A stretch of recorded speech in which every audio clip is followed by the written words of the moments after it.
Hello, and thanks for joining the session. Tonight we're working on bootstrapping Astrocasts. And where we left off on the previous session, we were trying to integrate the Vimeo API into the application. I think we managed to get some things working with it. But since then, I actually did a little bit of code offline. So let me go ahead and pull up the project. We need to open a different project. There we go. All right, so we have a new command. Actually, we have two new commands that I've set up. I've set up Vimeo Sync All and Vimeo Sync. Now, these two commands are pretty similar. If we look at the Vimeo Sync command, it takes a video ID, and then it issues the sync video with Vimeo command, passing in the video ID. The other version is quite similar, except that it gets all of the information from the repository. So here we get all of the videos.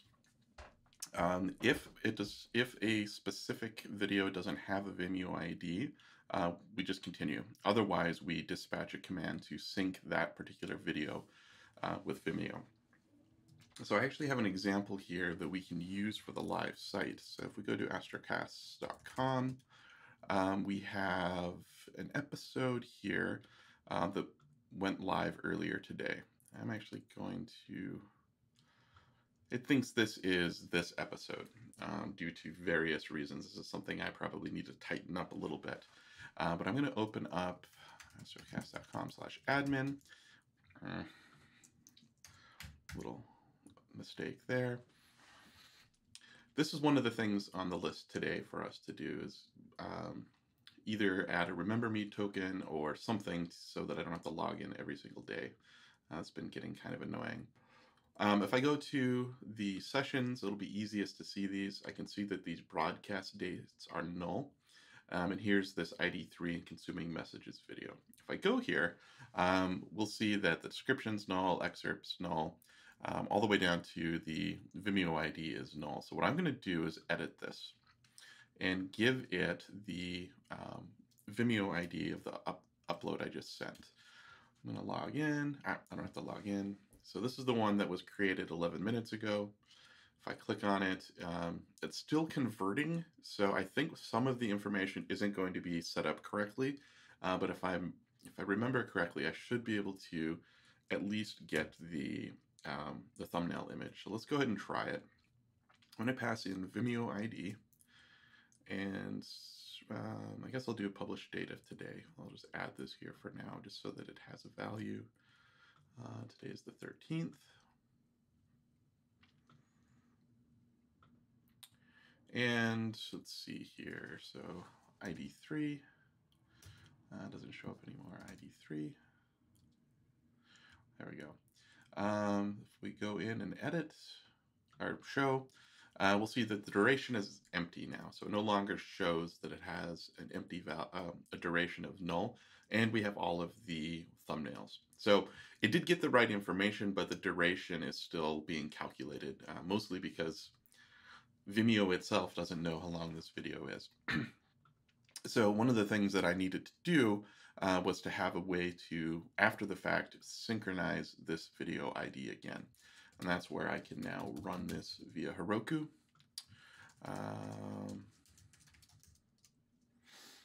Astrocasts, there we go.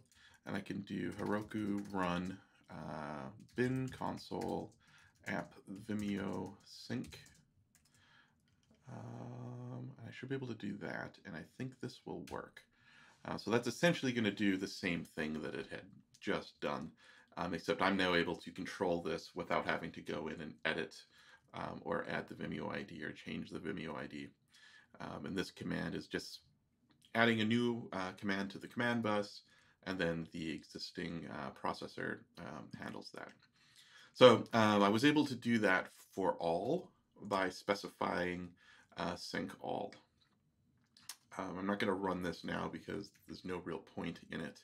But what this did was give me the ability to have all of the episodes have information. So if we go to browse now, we can see all of the past episodes now have thumbnail information. So that was kind of cool. I was kind of waiting for that to go through. So that's where we left off with the last episode. For this episode, what I'd like to do is do something smarter with the publish date for the video. I don't even know if we need it. I need to see where we're using it currently. It's possible we don't need this publish date. Also, right now it's a date, not a date time, and it's a mutable date at that. So working with it has proven to be a little more cumbersome than I would like. I'd also like to see if we can synchronize the broadcast scheduled with the broadcast value. And this is what sort of tells the application currently whether it is upcoming or not.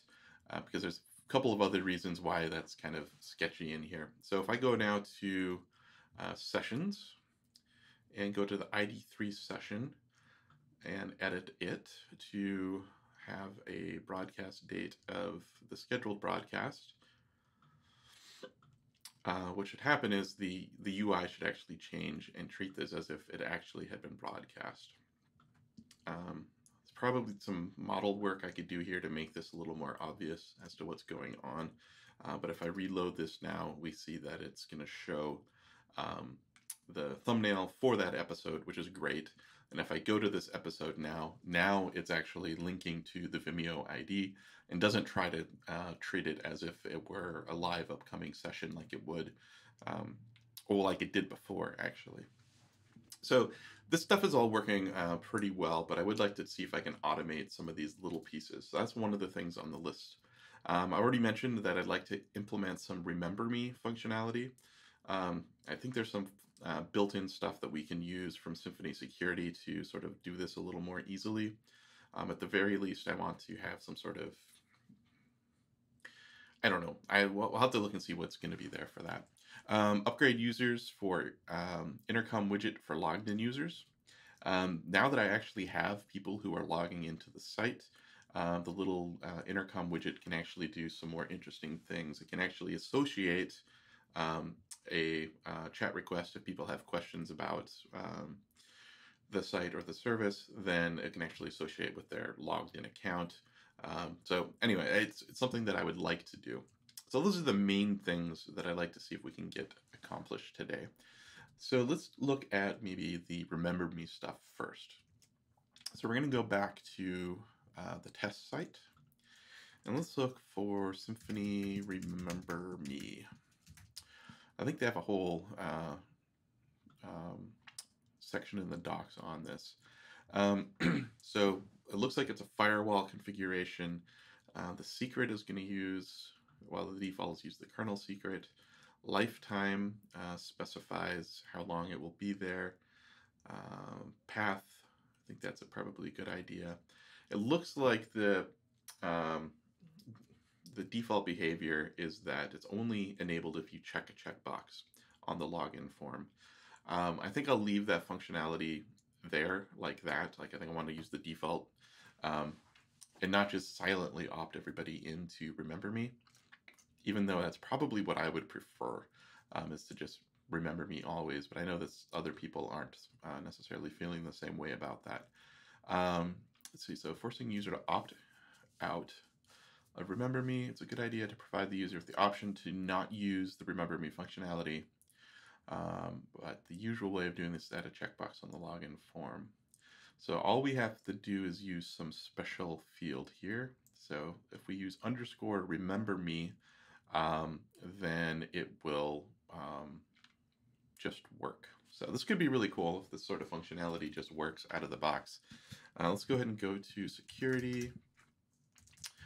Configuration. So we have a firewall. We have the main firewall. We have settings here. Let's see, where do we add this? So it looks like it's just its own top level alongside these. So we'll do remember me, secret, lifetime for remember me is a week. I guess that'll be fine. And then path, we'll just do slash. I'm a little surprised there's slash stuff here, but I guess it makes sense. So we'll do slash One second here. I want to double check the stream settings on something real quick, and then I will finish that.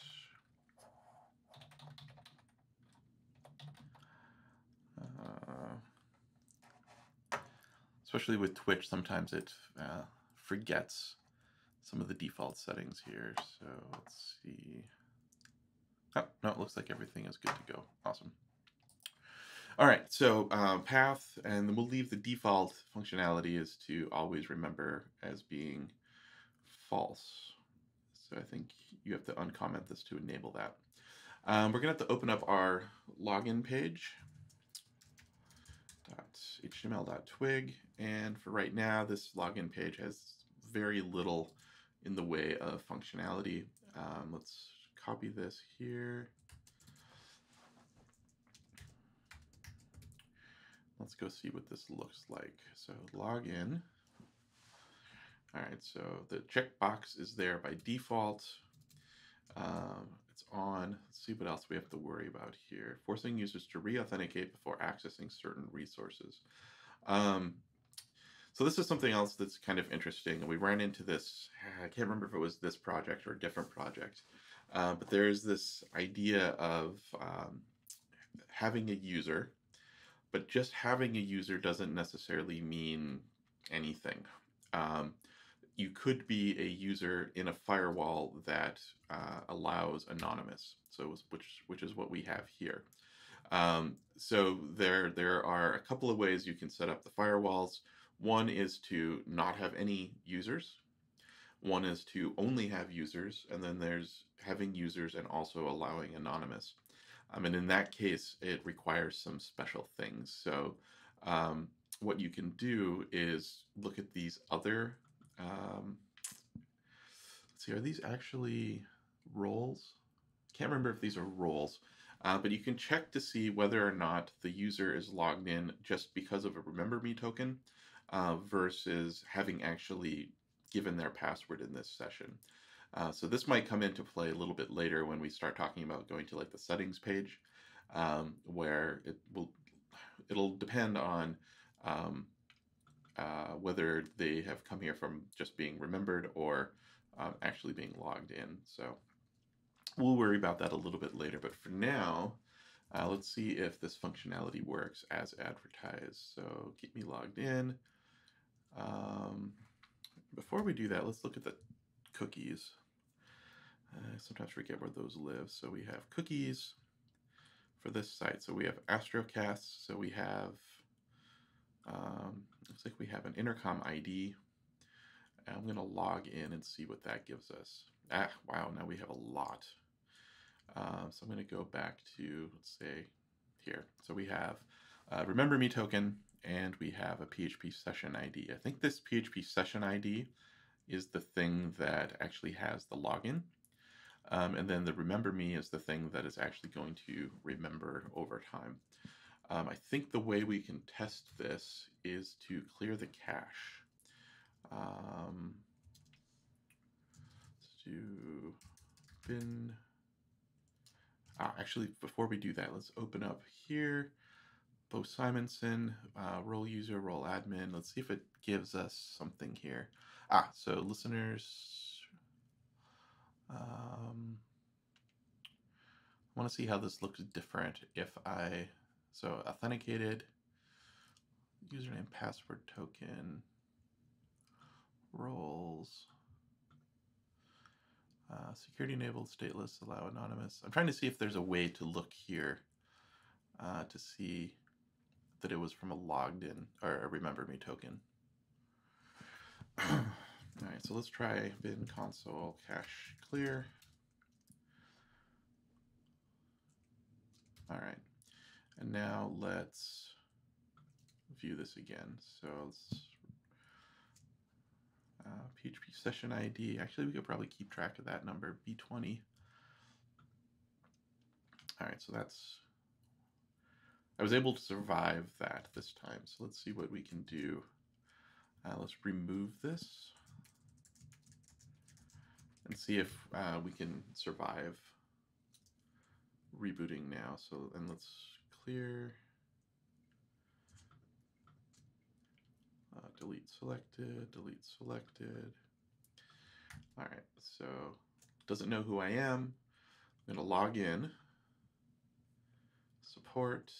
I don't want to go to support. All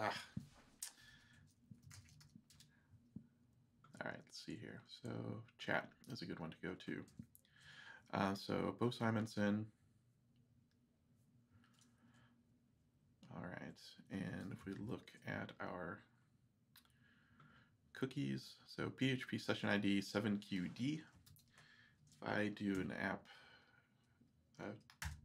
cache clear, we'll see if it logs me out. No, it didn't. I could swear there was something that would cause that to happen if I just restarted. Let's go ahead and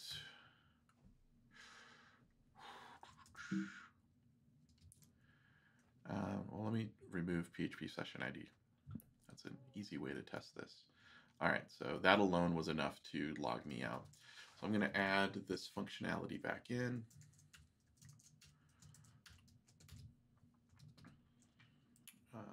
Login. All right, so now it's going to give me session ID and remember me, and it's 1JJP. So I'm going to remove this session ID, and I'm going to reload. And it created a new session ID. So it did remember me, and it has a new session ID here. Now the thing I wanted to see was whether this remembered, so it does say remember me token. So it logged in as Beau Simensen. Token class is remember me token. So let's see if we can log in here. So before it was username and password token. So that was something that is different. Access denied handler. I don't really see on here how I would be able to tell these other values.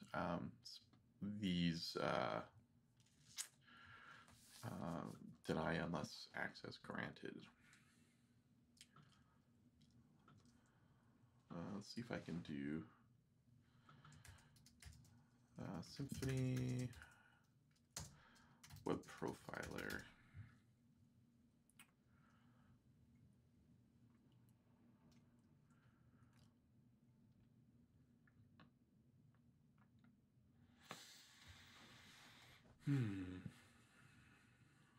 All right, I'm not going to worry too much about that. It looks like it's working. I can't figure out how to see it from the profiler, but I think I'm okay with that. It does tell me explicitly this is the remember me token. I can see it pretty easily if I hover over here, and it gets me the functionality I'm looking for, so I'm okay with that. So I'm going to call this one good. So we have remember me added. Yay. All right, now the next thing, since we're already talking about users, let's take a look at how we can upgrade our users for Intercom widget. So if we look at Intercom docs, Intercom API, users,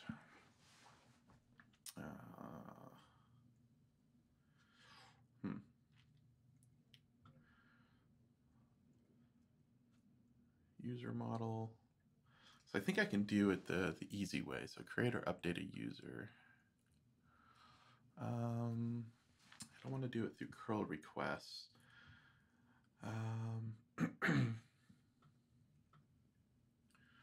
It's not the REST API. Let's see for more information.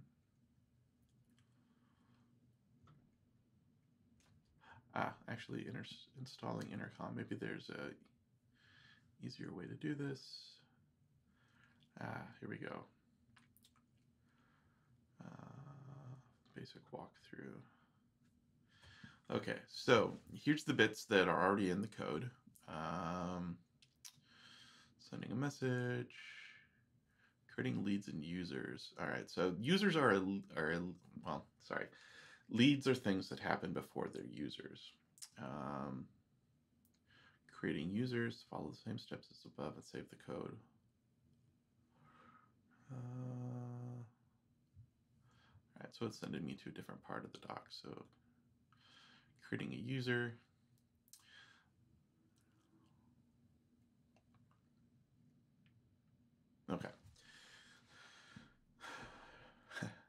Baratheon. Awesome. So what other variables can we do?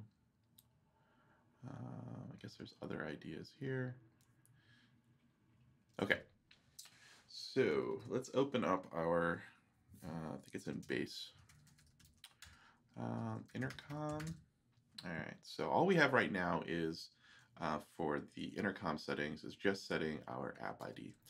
The things that we need to do in addition to that is set the email, user ID, and name. I don't know if I have user name. Let me see what we have for user. No, user. Here we go. So we have username, password, email address. I don't have name. I don't know if I really want that, so I think that might be okay. So we have email, user ID. Okay, so if we have a user, we want to do something different. So app.user is what we can use. We're already using that in other places.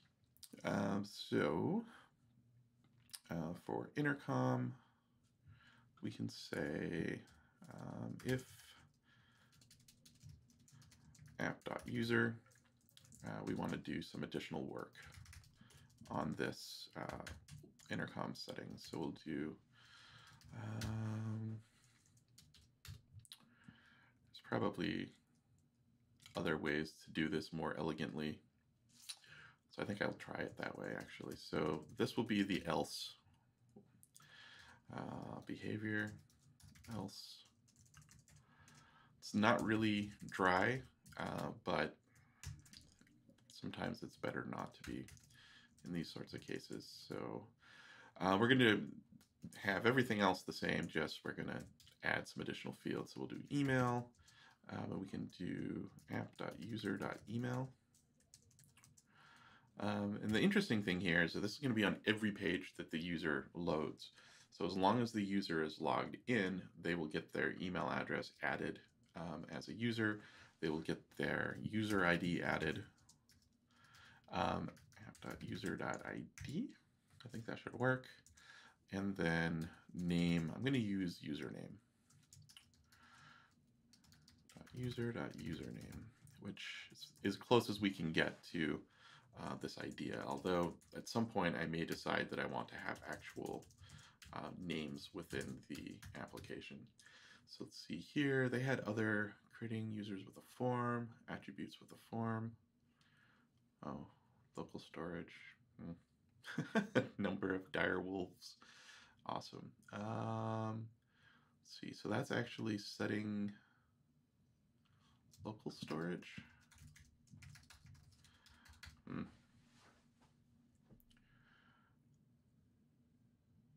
So it looks like I can set arbitrary values here.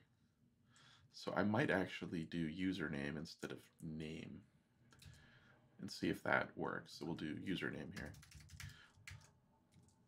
And we'll leave that for now because I think that's all we really need. So I'm not logged into Intercom. So I'll do that now.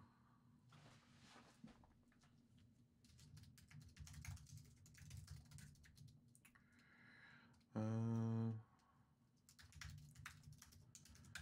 actually have multiple projects using Intercom. I need to switch to, which project is this? So I'm on the Astrocasts project. All right, cool. So I have 3 leads. I know who some of them were, but now I should also have users.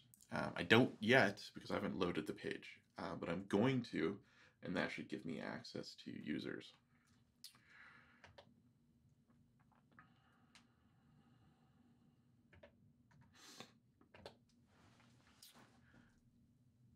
Unless something breaks. So let's see here. So in theory, I should end up with the user. Actually, you know what? I need to be in the test space. Switch workspace to Astrocasts tests. There we go. All right, now I don't have any leads because nobody has talked on my dev workstation and I have no users. So I'm going to reload this page and see if it automatically upcasts my intercom connection here to a user and gives it the right information. Okay, so neither property email nor, okay, so this is email address, because I was being very verbose that day. Okay, so I've reloaded now. I see some additional session stuff from Intercom being set up here. So I'm going to go now here and reload and see if that gives me a user. Ah, it does. So it's been able to add Beau at dflydev. If I click on here, let's see what information it has. So sent a message to Beau 2 months ago. So this is able to track the very first time it sent my session a message, which is kind of nice. It knows where I last viewed. Let's see what other information. I don't have any qualification stuff added. Let's see what tags. No. Their activity. I was kind of hoping for more. Where is the details? Oh, details, no visible attributes. What are the hidden attributes? So we got email address, lead category, conversion. Let's see. Here, so now we have username. So it knows my username, which is one of the things that I've added. So let me double check here. So username, user ID. Let's see where that's listed here. User ID 5. All right, cool. So that's actually user ID 5 for me in my system. So cool. So that works. So I should be able to now keep better track of any sort of like support related requests or any sort of open requests from users in addition to leads. And then when users become users, when they had asked questions previously, I'd be able to follow that along as well. So that's pretty nice. I've been pretty excited about the way that Intercom does things. So I'm hoping this continues to work like this because, yeah, I think that's pretty slick. So we've added both Remember Me and we've added the Intercom upgrade for widgets. So that gives us a lot of time left to focus on doing some API things and sort of doing some automation with the date-related stuff. I think the first thing I want to do with the date-related things is I want to maybe first look to see if published date is being used anywhere.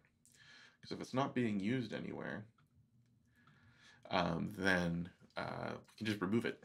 That'll make a lot of double entry stuff kind of go away. So let's see here. Let's do a search for video and let's look for published date. Published date. Also, I don't like the date at the end. The date suffix is kind of weird. So find usages. All right. And then let's find usages of get published date.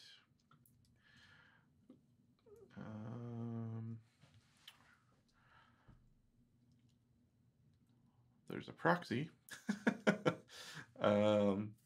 It really might not be used anywhere. Wow.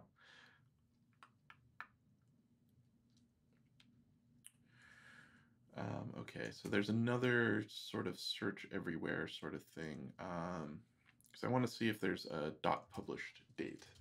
Let me look in templates. Templates, source. What else? Config.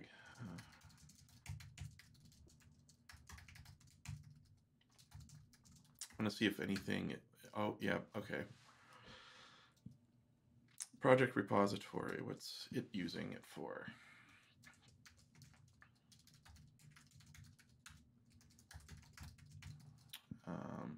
So that's the date. That's the order that we're displaying the projects in based on published date. That doesn't seem right.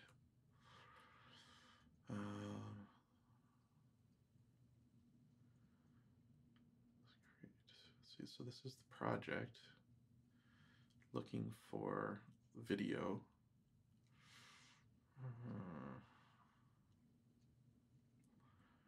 Completed. It's true. Order by. Nah, why am I even looking at that? I could probably do s dot broadcast. I think that probably makes more sense in that case.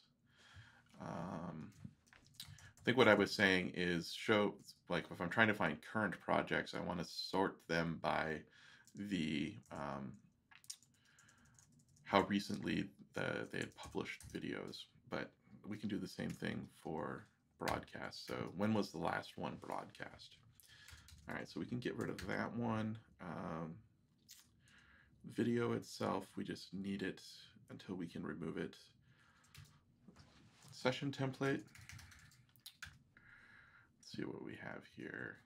Publish date. There we go. Upload date. Where are we using this? On video object. Let's do session dot broadcast.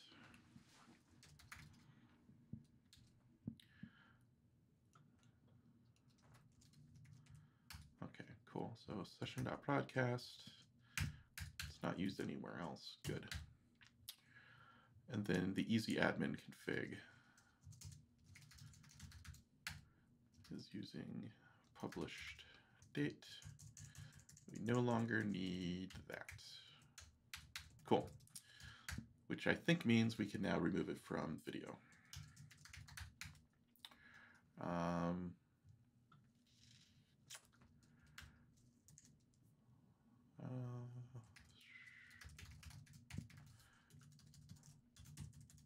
And then we can do a diff to see if we can actually remove it from the schema. Let's see, migrations diff.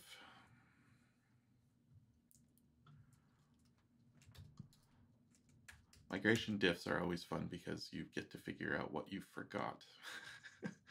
All right, so publish date. All right, yeah, so we're going to drop publish date. If you reverse it, it's going to add it again, so I'm fine with that. So we can get rid of that. That's going to clean things up a little bit and make the rest of the synchronization stuff a little easier. We're going to go ahead and migrate. All right, cool. So that's good. Now let's go back in and just make sure that everything still works. Browse works. Individual episode or projects work. There we go. We did miss something. Get next start date. Oh, this is actually unrelated. I should get this cron job set up locally as well. I need to get the calendar. Let's see, it's app get calendar. There we go. So previous episodes work, which is good. If I go to live sessions, we can still get current projects, so that's working great. Yeah, I think we're good to go. Cool. All right, so let's see where we're at. So I think I might want to just save some things here.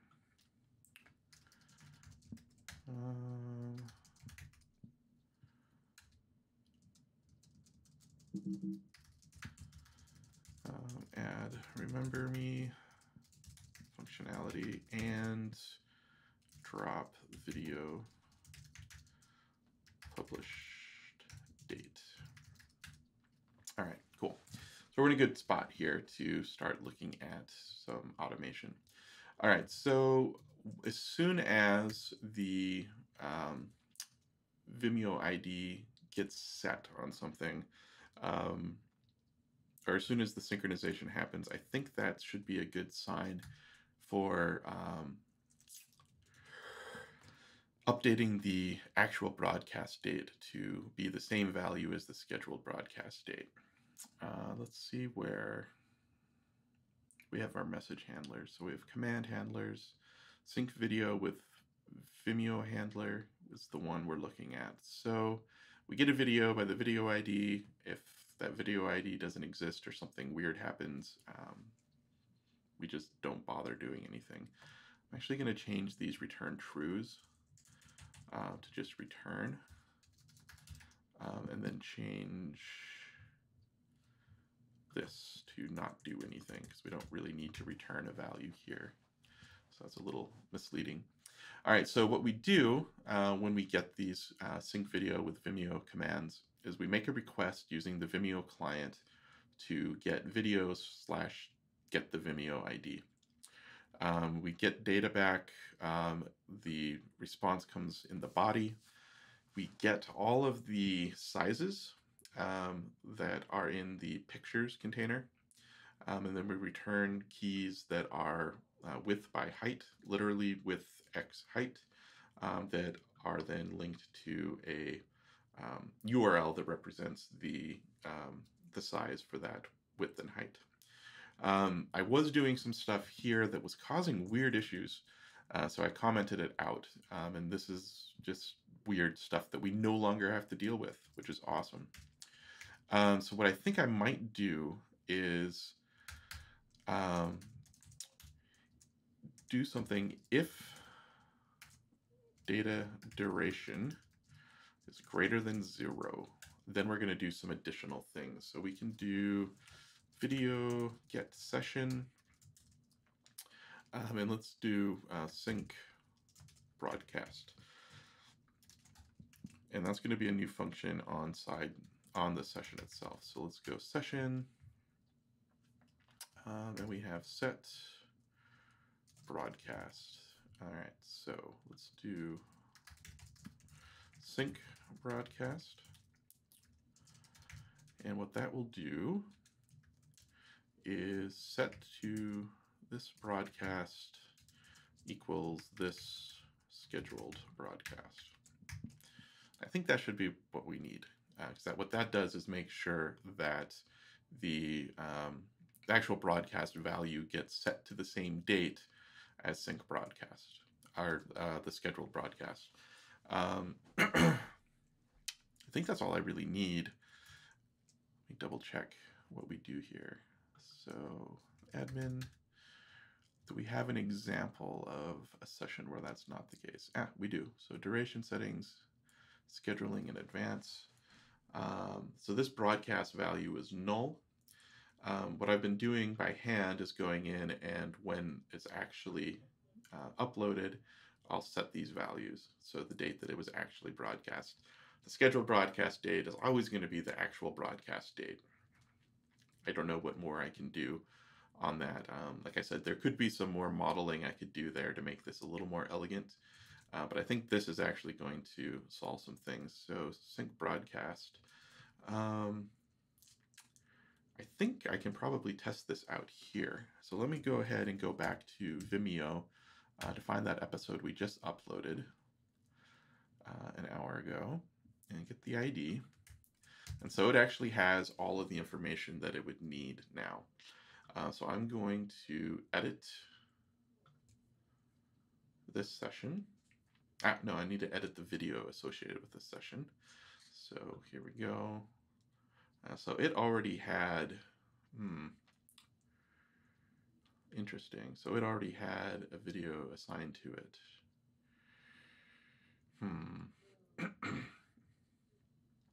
I think I'm okay with that. Let's see what happens. So I'm going to change the Vimeo ID. I think this might not actually cause anything new to happen. So let's go to Rabbit to see what's on here for Astrocasts. So there is a command that got added. Get message, sync video with Vimeo, FEB 0951. Is that this one?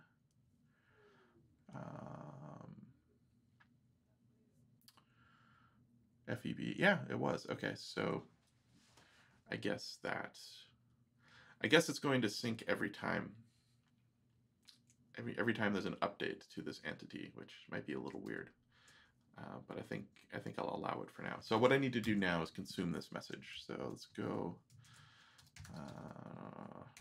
exit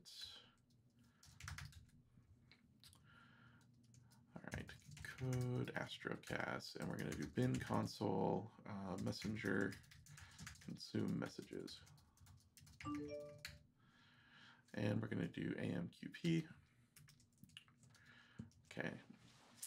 And it's just going to keep consuming them. So we're going to just let that run.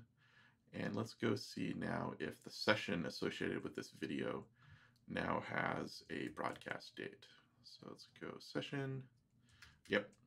So now it has set the broadcast date. So that's actually going to help a lot with my automation on this. So that's awesome. Okay, let's see. What else would help me with the automation on that? Hello, Learning Page. Thanks for joining.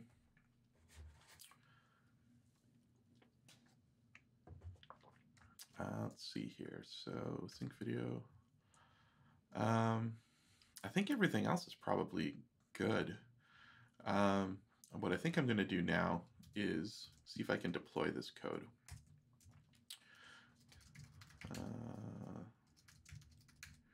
So session, let's sync broadcast. All right.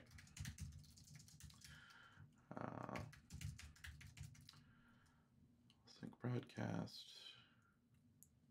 when duration is found. There we go. So I'm actually going to push this code. I'm going to have to do a migration.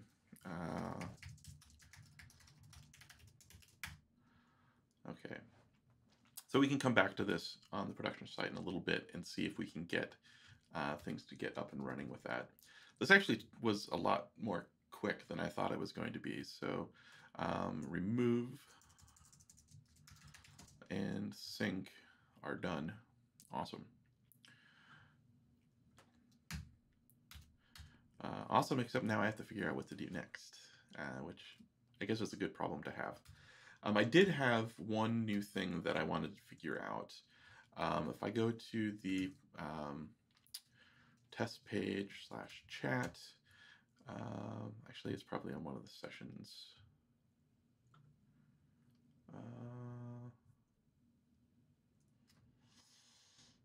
No, where is it?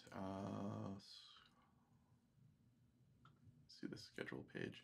I've been playing with some card data, some Twitter. Oh, actually, it's on all the pages with the logo. So right now, the way that I have base HTML set up is that it's setting up a rich card for organization, and right now it's doing color logo transparent. So logo, here we go. So this URL should be a proper URL using the build directory. That's not the case anymore. So what we need to do is either either put this actually in logo, color logo transparent, and not have it be in assets. So this should actually be in the public directory, or I need to get these assets built. The thing with these assets, though, is I think they need to be somewhat consistent, because if I change this value, and that's a deployed value, and changes the URL, then I think it'll break stuff in other places. So I think what I really want to do is copy this code, or copy these images into public/logo. So let me look in public logo, and then I'm going to git move assets PNG, and then I have a couple of things in logo. So I'm going to do color logo to public logo. Let's see if this works. So I'm going to try and load this up. There we go. That's, I guess, what it's supposed to be. So color logo transparent. Actually don't know why it looks like that, but I think that's what it's supposed to do. Let's see if I can. Oh yeah. I don't know why it's doing that. So I can probably change the background to, there we go. So it is doing what's advertised here, so I guess that's okay. The other one was which, what was the name of the other image? Color logo with background. So let's do color logo with background. Okay, cool. So that's going to be, it's not perfect, but it's going to be fine, I think. So git commit -m, move logo assets to public. Cool. All right, so that stuff's going to be up and running. Let's see if I'm going to check the Heroku build status to see where we're at.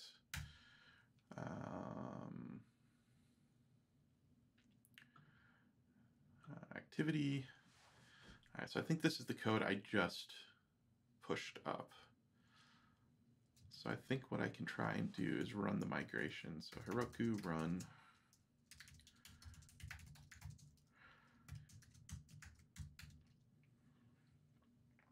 So this will get rid of the publish date field.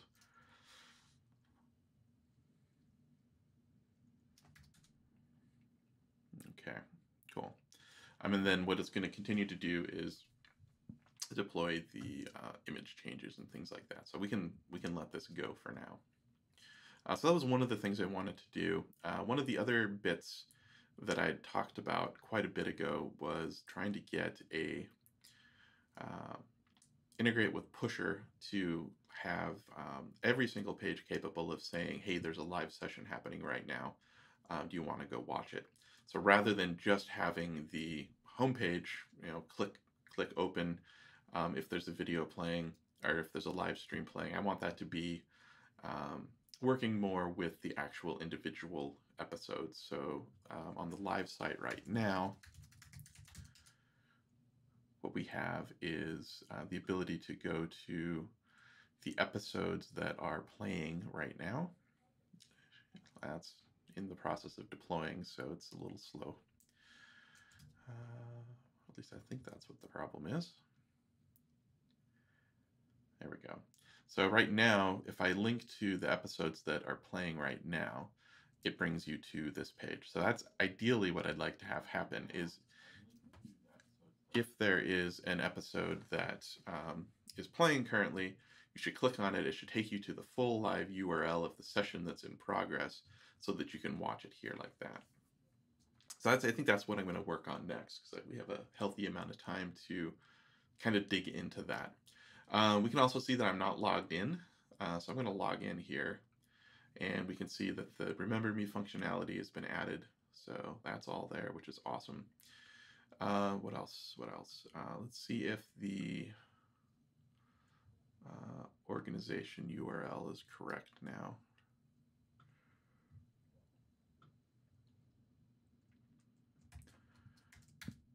Yeah, so that's actually there. So I've been working on getting some Google stuff set up to hook into this. This should also mean that if I go to Intercom again, I should be able to go to the live session and see myself logged in. Oh, now it's randomly switching to a different. All right, so look, it sees me now. So I'm actually added as a user in addition to the 3 leads that were there originally. And I can see the information about myself that I think is important. Yeah, so that's cool. So I can start actually seeing people coming in here. So if you have an account, or if you already set up a user on Astrocasts, I should be able to start seeing your accounts populating in here as well. Okay, so all of those features, I guess, are deployed. The one thing that we didn't do yet was the ID3 and consuming messages thing. Let's double check to see what the admin page shows for that. Session.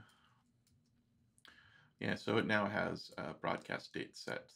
This one does not, bootstrapping Astrocasts. This session I can test probably tomorrow morning or sometime tomorrow to see if it actually updates to also include the broadcast value once I add the Vimeo ID for this session that's in progress. Okay, cool. So let's see what we need to do in order to do this other fun stuff with Pusher. Because I really want this autoplay to stop. It was really neat early on, but now anytime I go to my own homepage while I'm working on it, I don't like the video to pop up. I wouldn't mind if a little button popped up, but yeah. So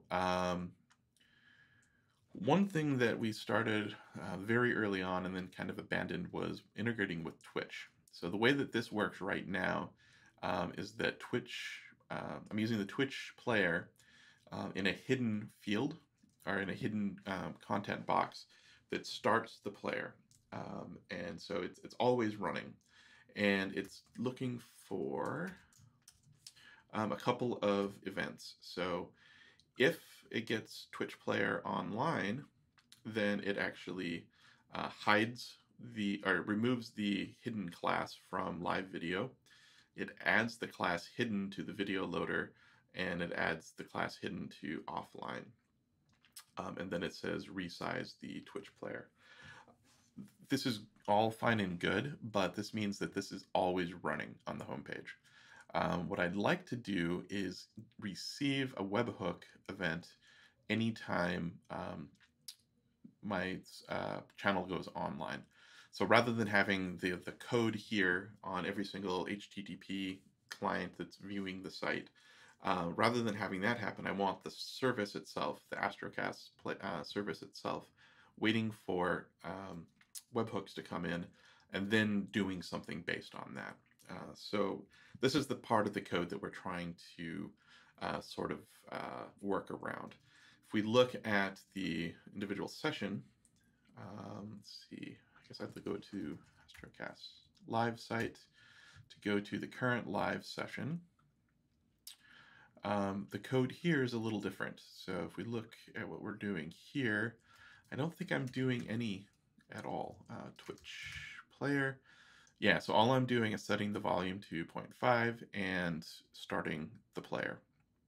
So it doesn't have to do any sort of logic at all. It just plays it if it's playing. If not, it shows the channels offline at this moment. So we can really simplify the application by not having this happening in the JavaScript. I don't remember how much we actually stored, or how much of the code that we ran before is actually still running. We did have a Twitch controller. This was just to verify the subscription. Let's see what we have here. So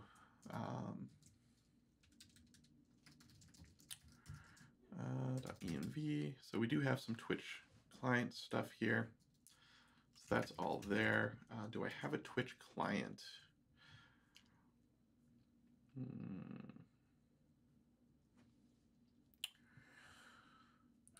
No.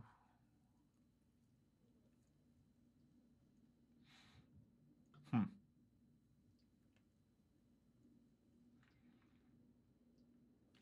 don't remember what I was doing here. So let's see how much code we have.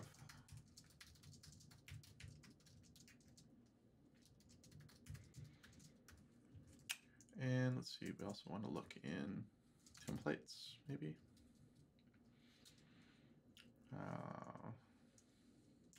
That didn't work. I see what happened. All right, so Twitch controller is the only thing that was doing anything here. Interesting. This might be fun, trying to recapture all of that. All right, so if we go to Twitch API and kind of get caught back up.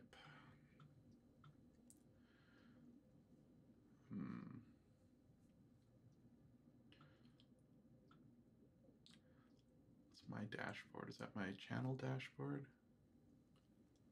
Oh, okay, so I have my app. All right, so manage. Okay.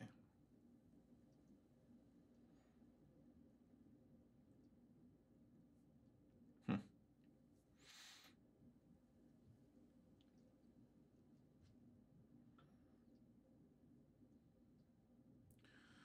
Building Twitch. Pubs.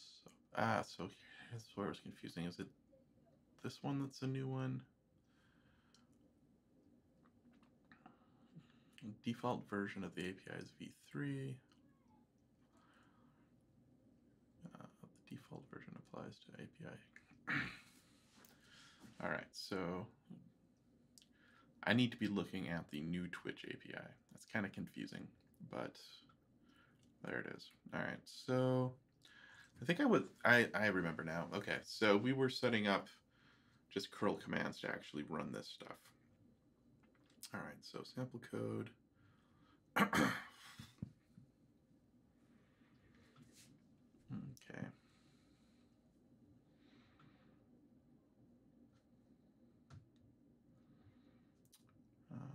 Webhooks is what we're looking for. At least we have more topics.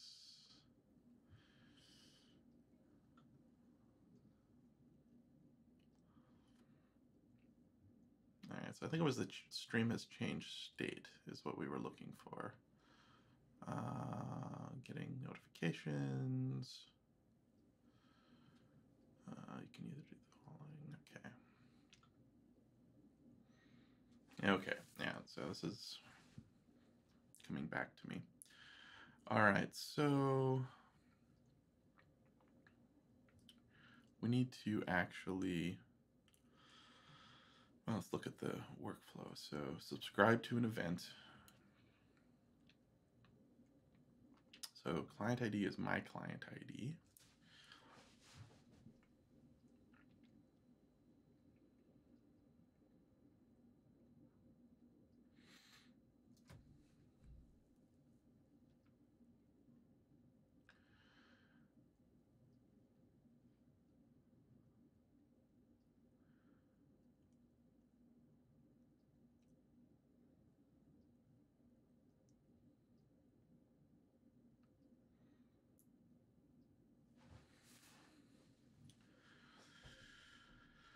Okay, so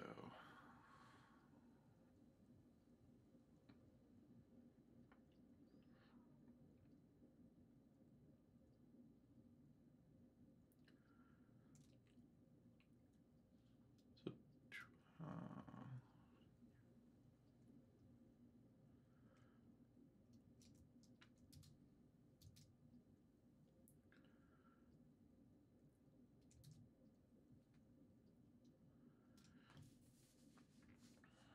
hmm.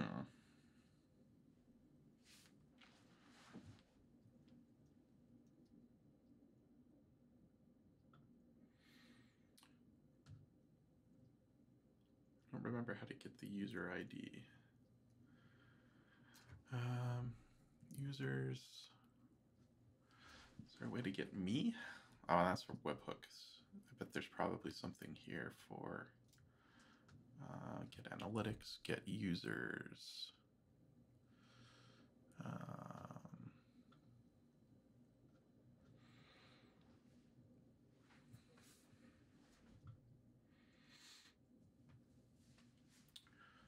Can I just get users? So, ah.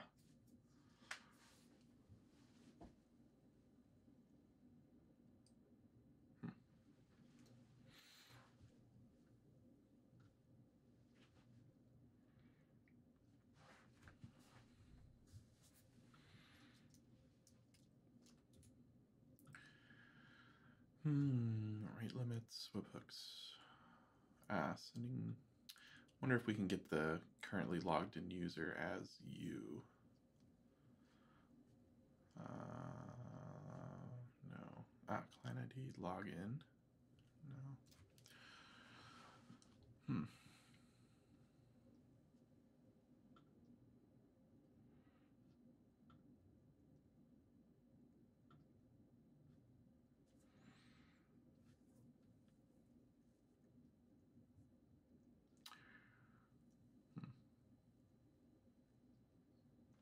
get resource owner. Interesting.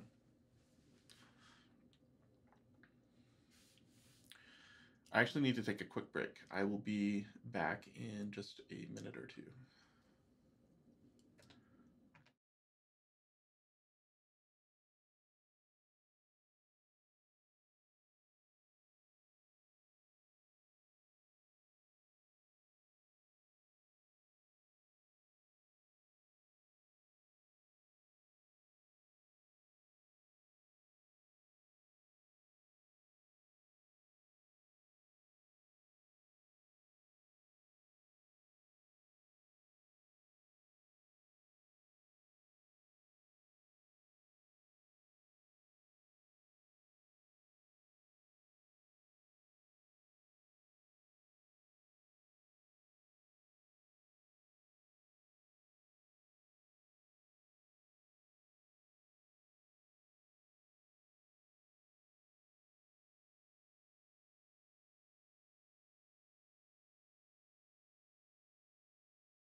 All right, I'm back. Let's see here. So I don't think I'm going to find what I need here.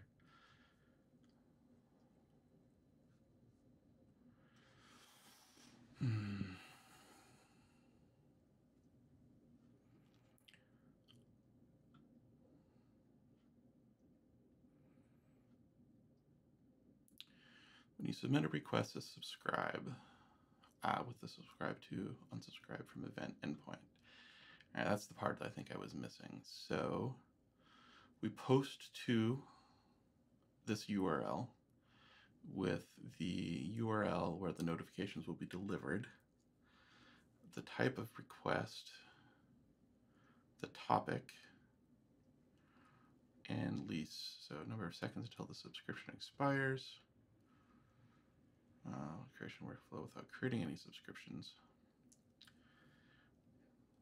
And then a secret is sign the notification. So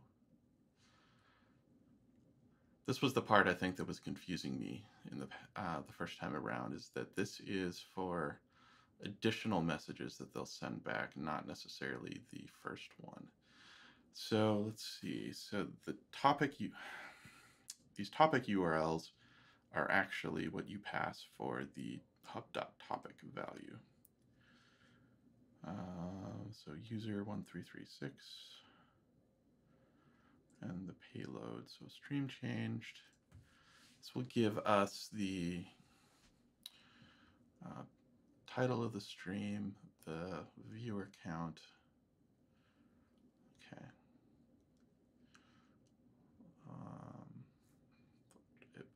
What type live? I guess that's what I would want to know. The response mimics the get streams endpoint.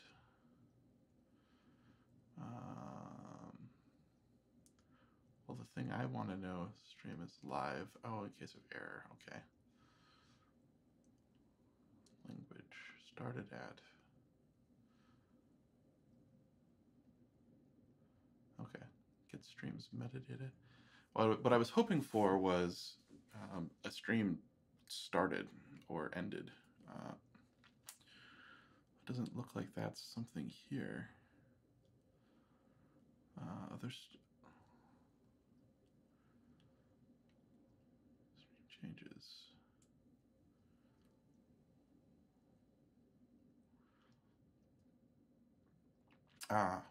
Okay, so if it shows up with empty data, it looks like it isn't empty data. So if it's offline, the data goes away. If it actually has content, that means that it is live. All right, so that makes sense.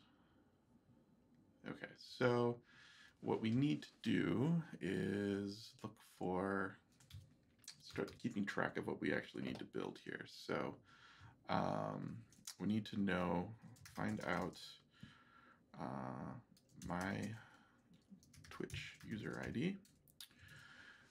We need to subscribe to, let's see here, what was that? Example of hub topic URLs.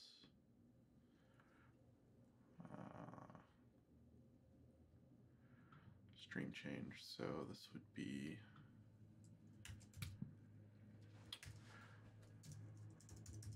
we'll just leave that there because we don't know what that ID is going to be. When the subscription comes in, so we're actually going to create this URL, and we're going to pass in the user ID. Well, not this one. So we're going to pass in this hub URL with the correct UID. We're going to pass back a callback. And this is where things will get a little weird. Because the callback isn't actually going to, well, actually, that's not true. I was going to say it's not publicly accessible, but I recently connected to, what was it? Valet Share.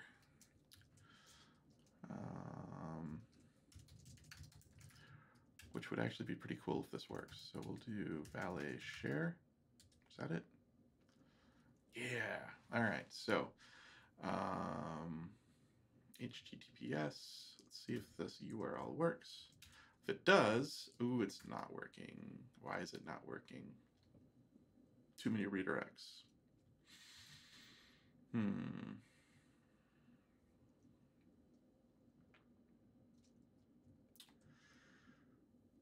You know what?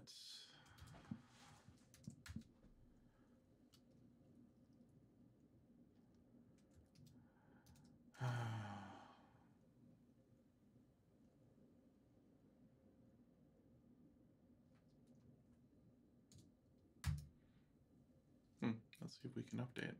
All right, restart for new version. Failed to connect. There was some issue that we had recently that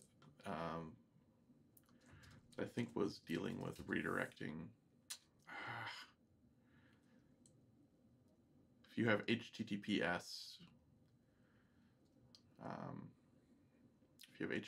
it doesn't work well. What was that? Valet HTTPS share.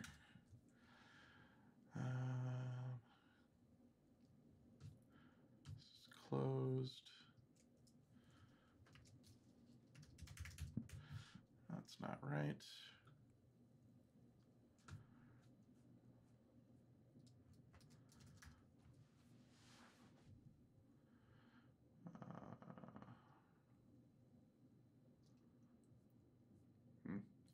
I know that I'm pretty sure I did something locally that tried to fix this, but I wonder if I've updated Valet since then and lost it. Composer global, no, vendor.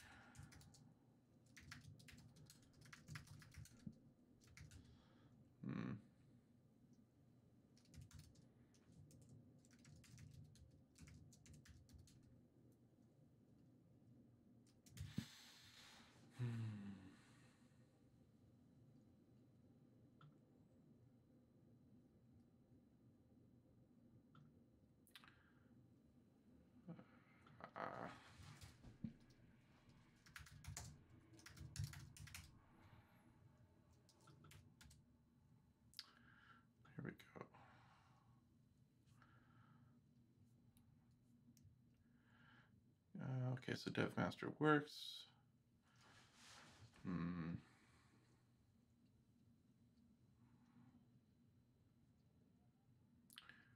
Support 60.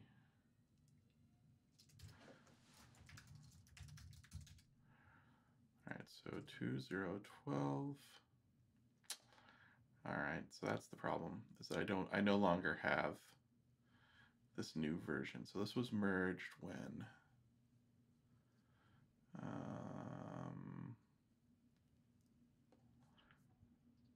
What is merged?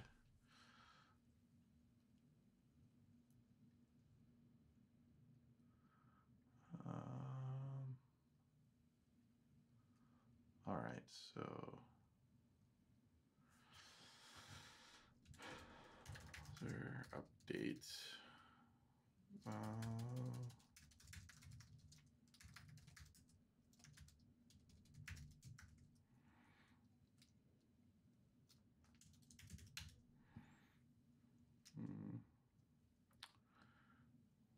Update is not installed. I wonder if I did the wrong syntax there.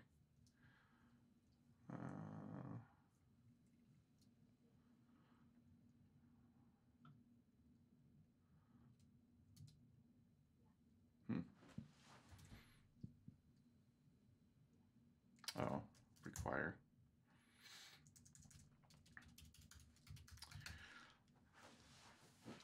Changing my underlying infrastructure here could turn out to be a good way to shut down the night early, but we'll see how it goes. All right, so I can do valet stop. Should have done that first. Ouch. Yeah, that's not good.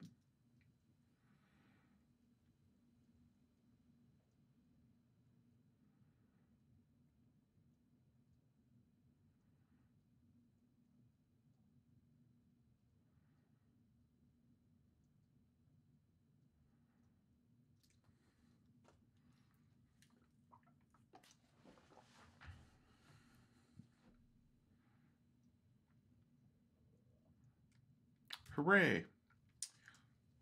Let's see now. Well, that's not going to work. Valet start. Oh, I guess I didn't need to do that.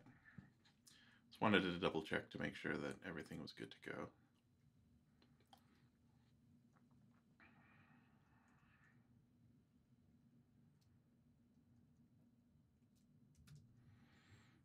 Okay, let's see if that works. All right, valet share. All right, so let's see if the HTTPS URL works now. I don't know why it's, why is it saying Simensen.test? Well, that's why. All right. There we go. It wasn't even in the right directory. The fact that this says port 60 has me feeling a little better about this because something's changed. Yay! All right, so this is going to be awesome because now what I can do is I can actually tell Twitch to talk to my local dev instance when I create these URLs. So we can actually test the webhooks, so that's cool. Let's get rid of that. Let's get rid of this. Actually, I'm going to do awesome.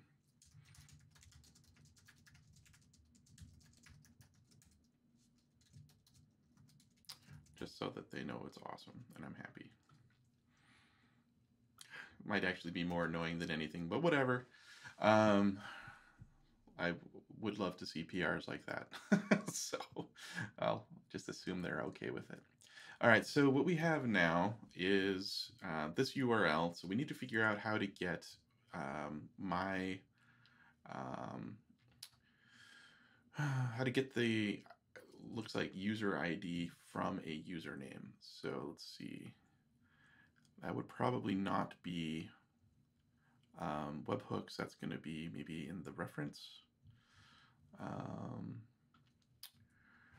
Well, let's just Twitch API, get user ID from username. Here we go. All right, so if you have the user's login username, you can request the user ID with this endpoint. All right, cool. For your application header, no other authorization is needed. Okay, cool. All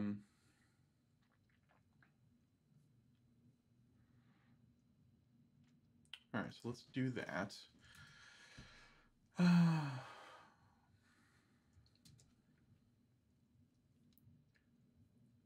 have to start creating a bunch of stuff with a scratch file, I think. Plain text. So we're gonna be creating a bunch of these URLs. My client ID is going to be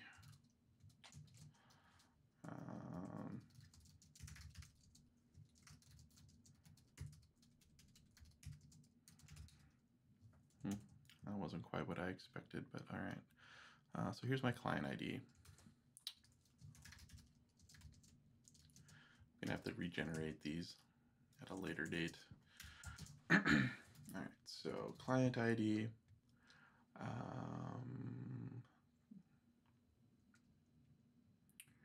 see, is this the reference?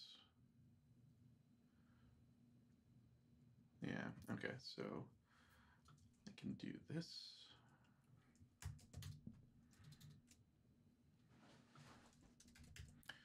This is actually going to be this value. We'll do, what was it, login equals Astrocasts. Oh, actually it's my login, it's my username. Still not sure if that was the right decision, but we'll figure that another time. Must provide valid client ID. That is it. Maybe that's not right. Let's see if I just run what they passed, if that works. No? Let me double check my references then.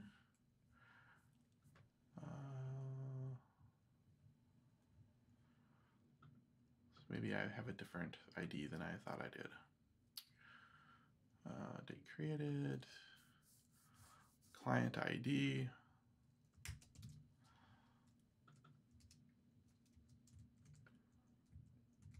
I think it's the same.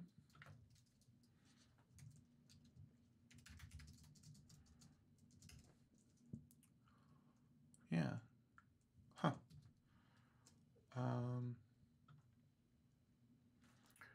I wonder if this is something where it's actually going to require something different. So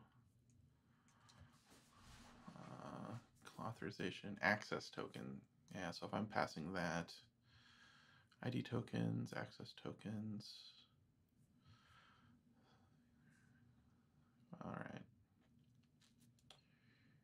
So I wonder if I do that instead. So we'll do none of that business.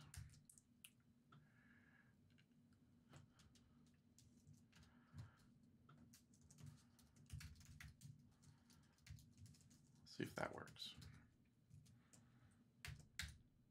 No. I don't know why this seems way more complicated than it should be. Refreshing tokens, access token.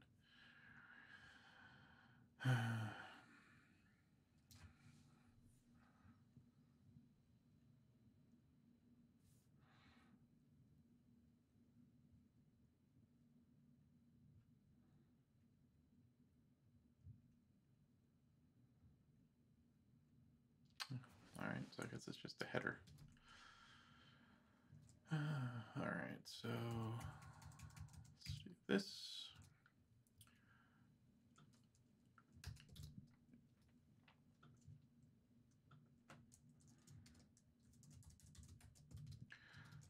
Honestly, I will probably just end up hard coding this value. just because I don't need to actually look it up every time. So I'm just going to do that. V. So we'll do Twitch user ID. There we go. And so we'll just know that is going to be what we need for this. So user ID. There we go. So we got it the first time, which is good. So at least we were able to do that. So let's go back to webhook references. So let's follow the example of workflow. Looks like I don't have to sign this, which is nice. So we'll do client ID is my client ID. Content type, hub mode subscribe, hub topic. This is where we need to use this URL. So we're going to do there. And the user ID is going to be this value. And for now, let's see here.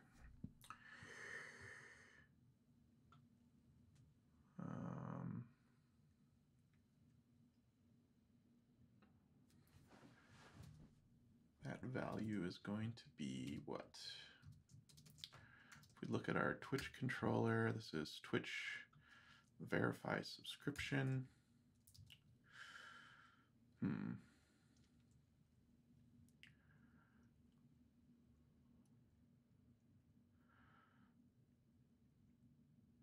All right, this actually is too specific. So we're going to do Twitch subscription.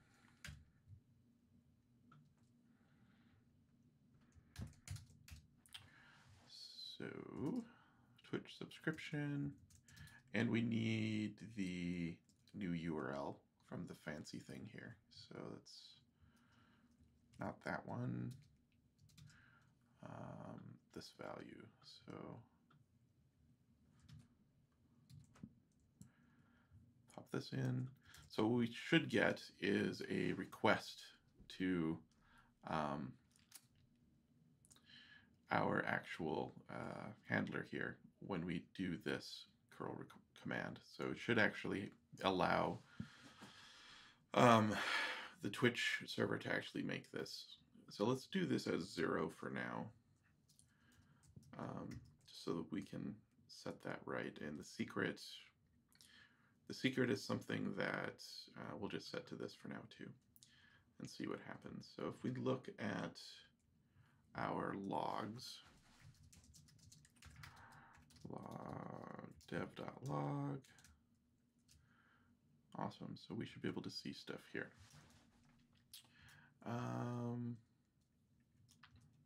Well, yeah, hopefully we'll be able to see something. We'll also be able to see something show up on here as well. The response that this controller is supposed to give back is what exactly? We get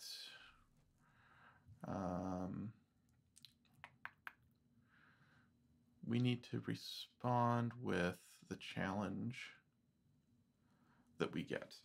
I think that's what it's already doing. So we get the hub challenge, and then we return a response with that value. We should only do that, though.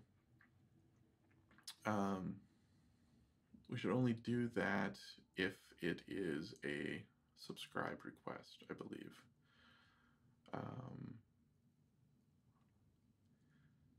So hub topic,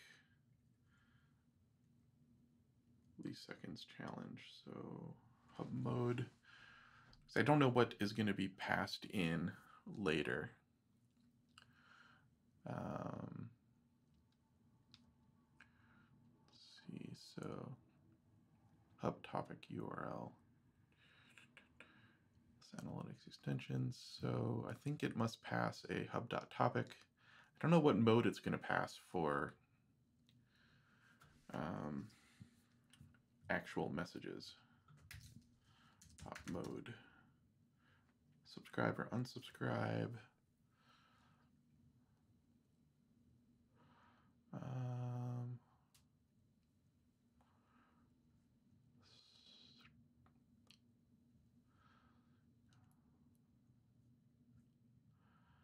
user follow notifies.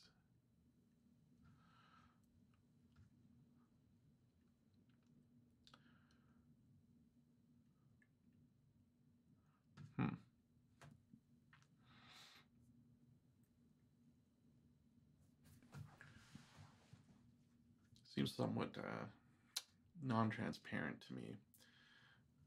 Let's see if they do post requests. Example of a workflow. Post that.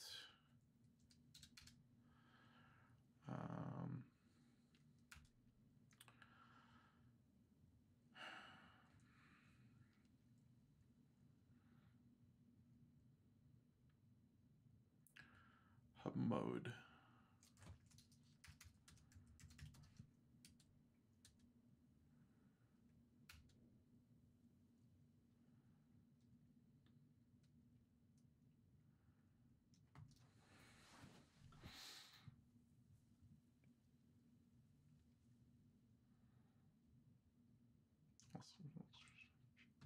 Getting when an event to which you are subscribed occurs, Twitch sends you a post request. Okay. If you do not get notifications, your service is down. Twitch retries. Payload verification. All right, when you submit a request,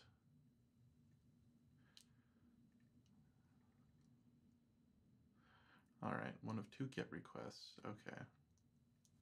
All right, so the difference then is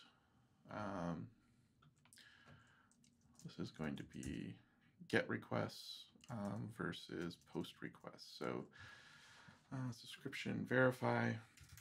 So we can actually have this be two URLs. Let's Twitch verify, and then we can do subscription notify. And I think we can do methods post, and this one will be methods get.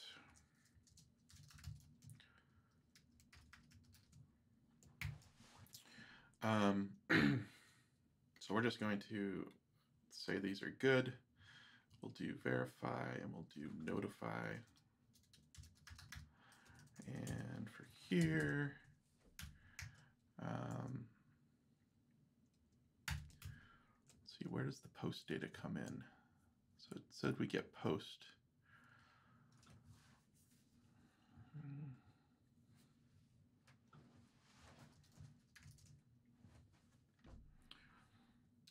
It must just be the whole body.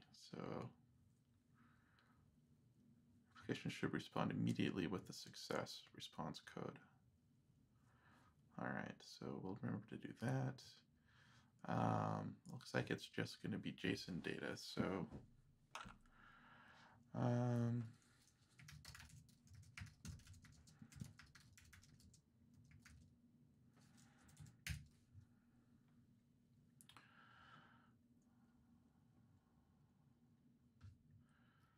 see what we do here.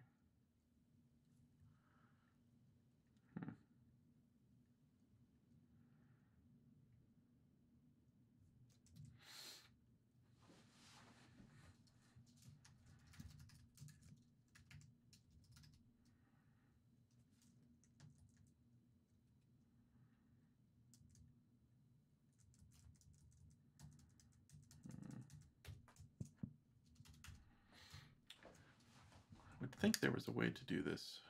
Handling AngularJS post data with Symfony requests.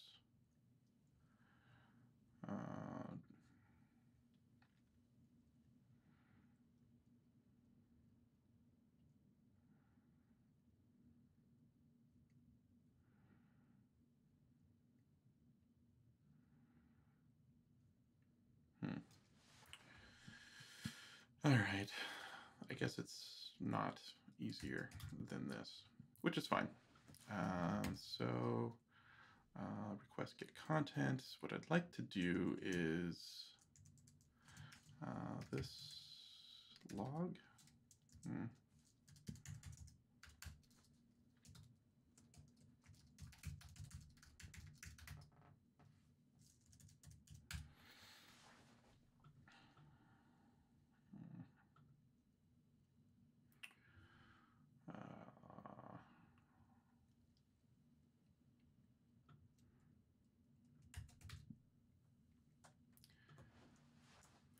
So I actually want to be able to see what's actually coming in for these things. So here's our logger, and then we'll just logger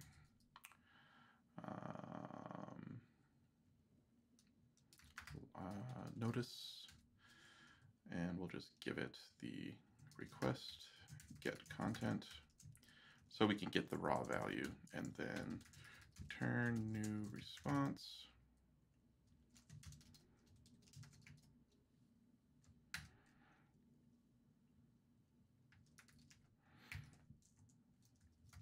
Actually, we just do empty content. So that would give us that information. We should be able to see this value actually come in.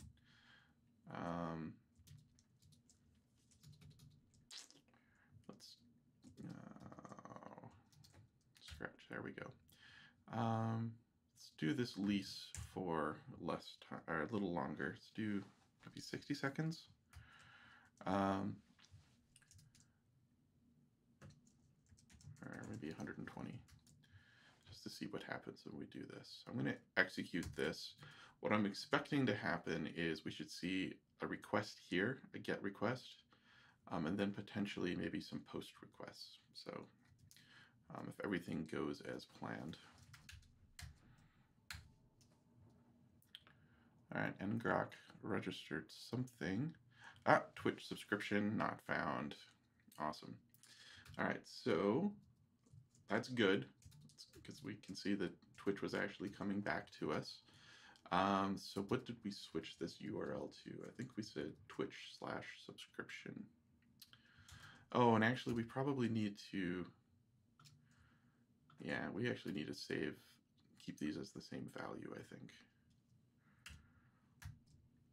So the URL is the same, but they have different names and accept different methods. So let's do Twitch verify and Twitch notify. And try it again.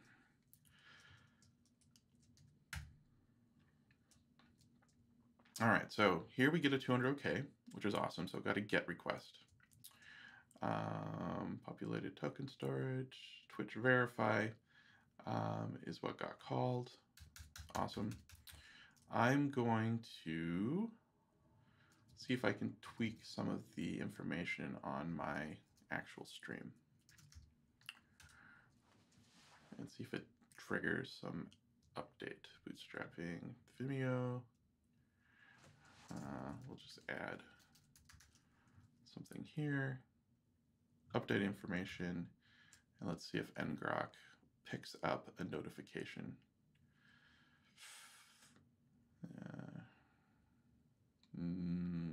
Not yet.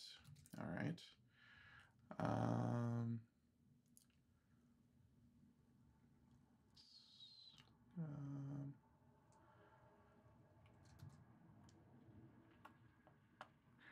All right, that's not really what I would have expected. So Twitch verify. I wonder if we didn't verify correctly. I think we can use this to get our streams, or get the webhooks. We could see if a webhook actually got registered. Get webhooks.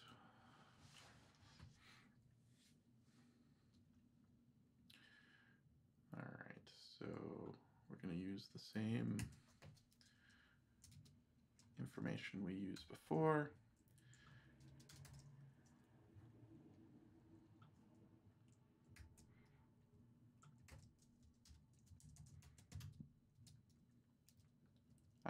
ngrok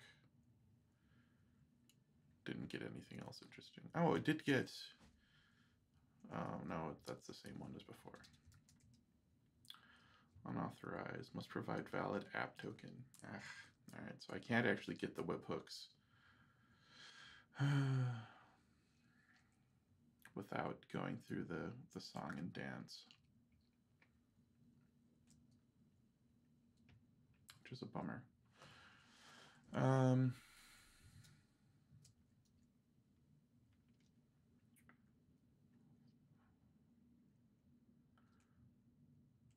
I would have thought that this would have worked.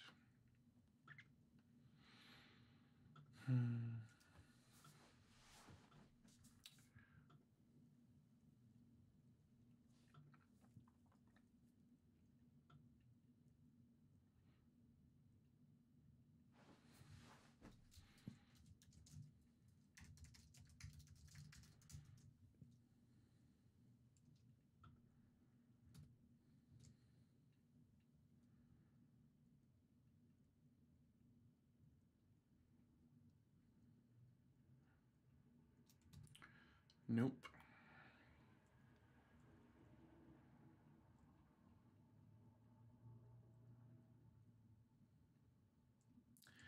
So is this, I should double check to make sure if it's supposed to send me a success or not. So,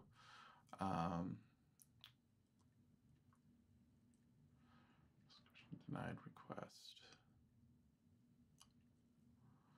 No, all right.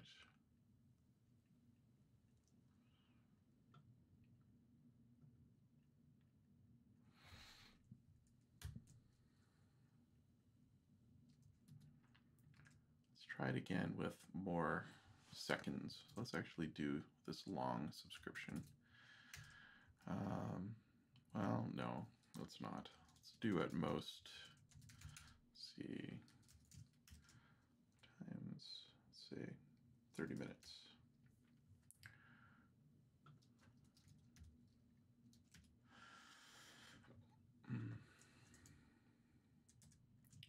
Now, if I understand correctly, as long as this URL is the same, and actually these two URLs are the same, then this will re-up an existing subscription. So let's see if that sort of proves out here. All right, so I've got another 200 OK. Good.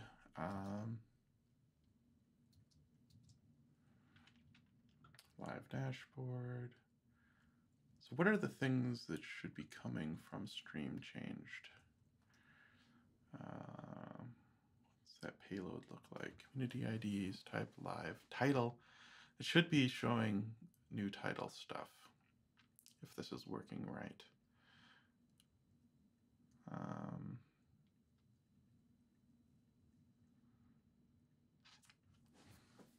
At least that's my guess. If this were working, it should be working.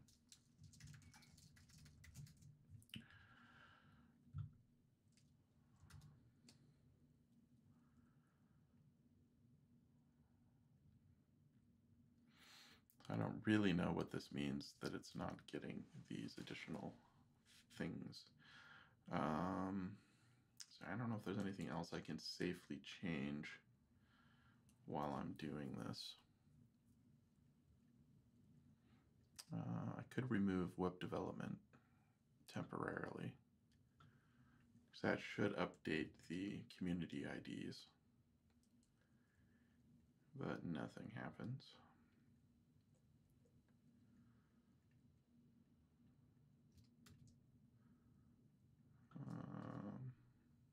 Let's add it again.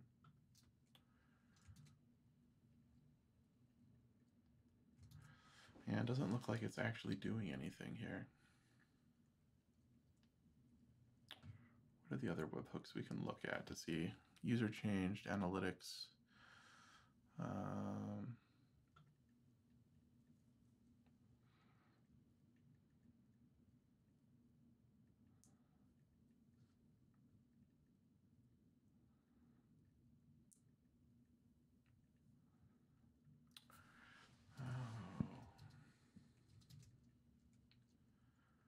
Streams user ID.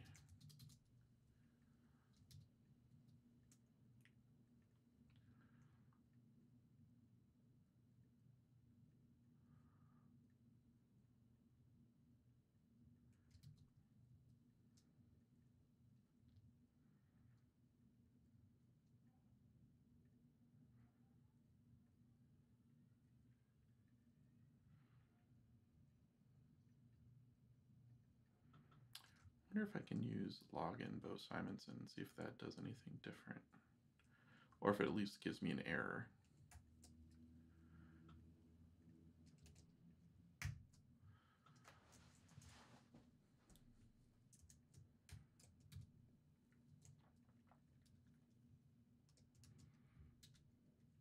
Bad request. All right, so it knows better.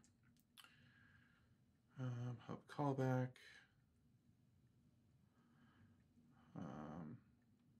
Try not setting a secret. See if that's allowed.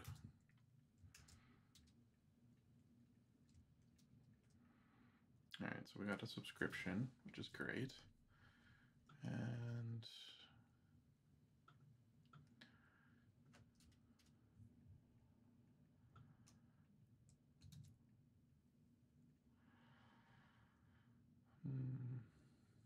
it's not even trying.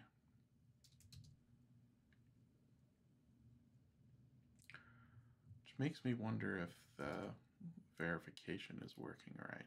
So let's do, let's check to see what it's doing here.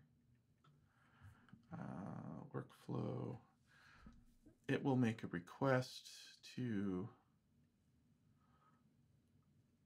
me with hub.challenge. So let's go to test.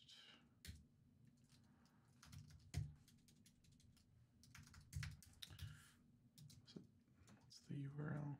Twitch/subscription.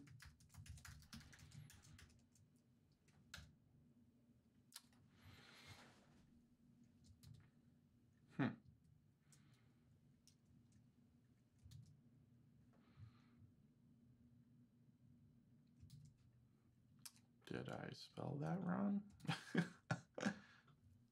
Oh, Astrocast.com. All right, so that's the problem. Oh, is that the problem? No, good. Okay, so let's see. So it is not giving the challenge back. Should have checked this right away. Request get hub.challenge.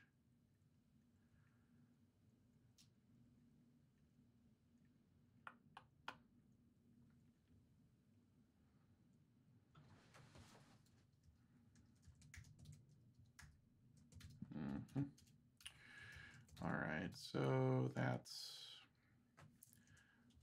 not even sort of right. Let's go query get. No.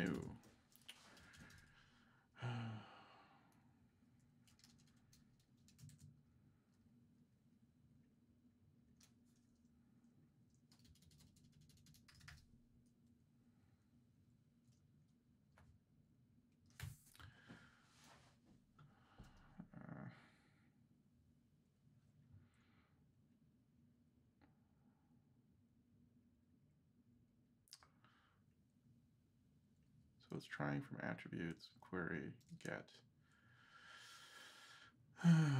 path, get, body.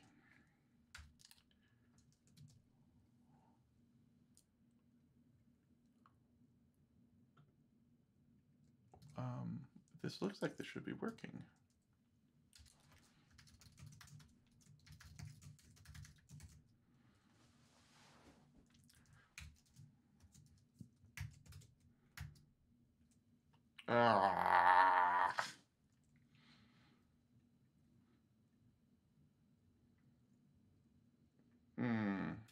That's never fun.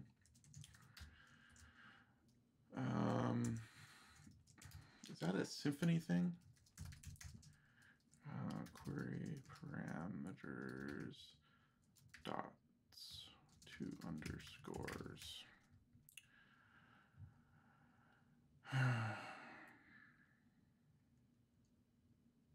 Oh, it's PHP that does it.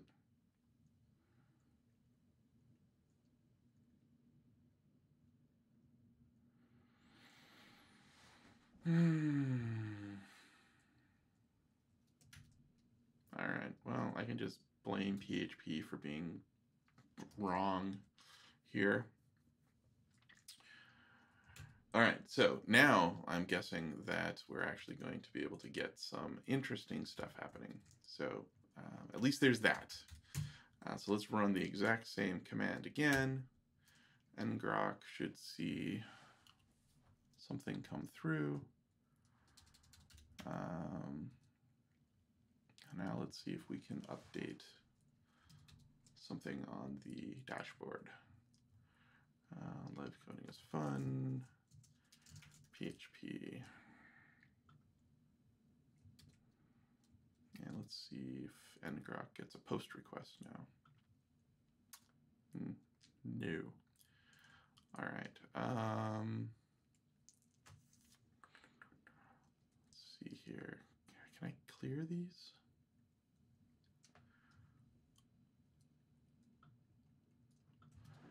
Just double check to make sure this is working again. So Astrocasts, it is actually going to be echoing the value.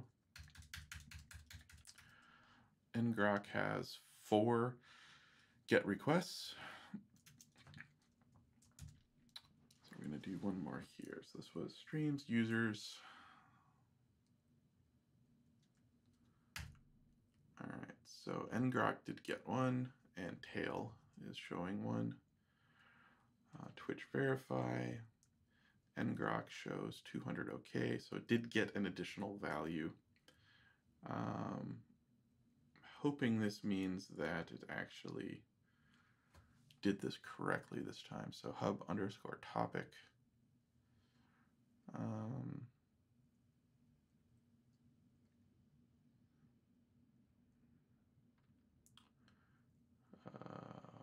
Wait a minute. Hub challenge, here we go. So this value should have been the challenge value.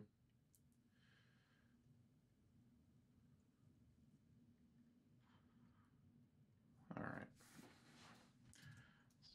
Ooh, ngrok got another update from something. All right. Now let's go and change again.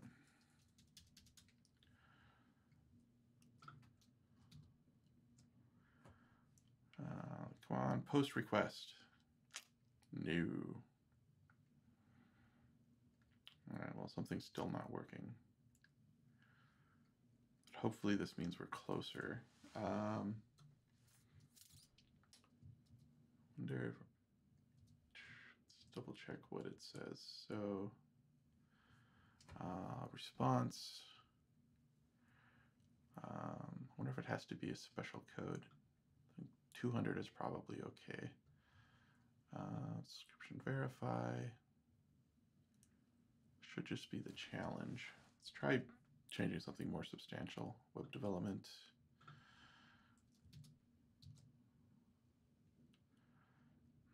Still no post.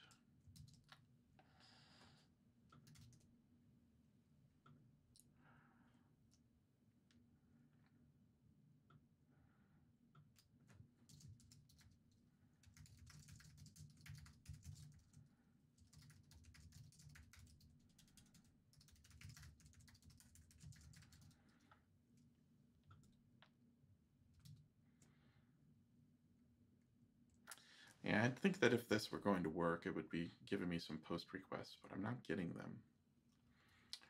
I'm going to see if I can switch the URL in case there's something weird going on with like the exponential backoff stuff it mentioned. I don't know if ngrok reuses this ID, so let's go ahead and try it again. It's a completely different URL now, so this could actually work out well for us. Let's go back to here, scratch, change this ID, and let's try it one more time.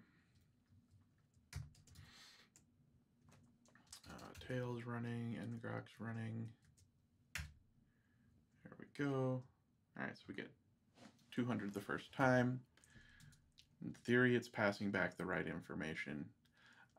Let's go ahead and remove, well, I can't remove the English tag. PHP. Come on, post request. No.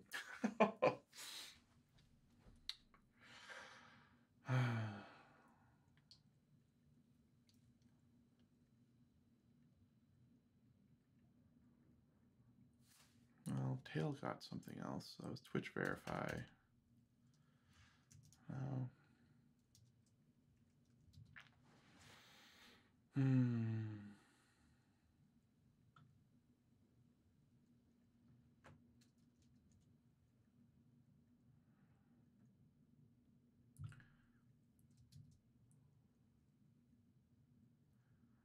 All right.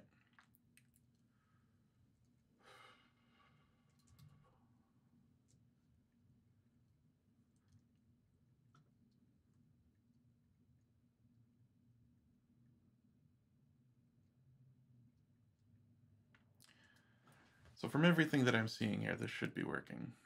It's passing in subscribe, it's passing in the topic. Let me double check the topic. It's passing in Twitch, Helix streams, user ID. It's pretty sure that's my user ID. I guess I could double check that again, just to make sure. If I did a weird copy and paste thing, that would be annoying. But at least then it would work. Yeah, I really need to just be happy when it works. All right, so nope, this is the right value. So 1.6 display name.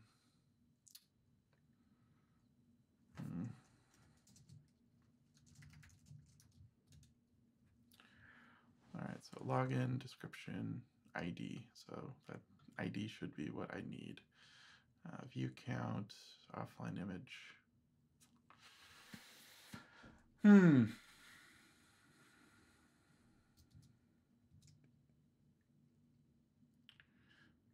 make sure I haven't missed something here. Challenge.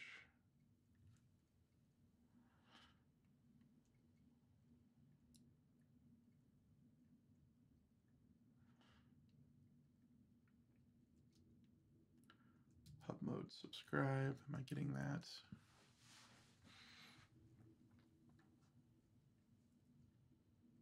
Yep.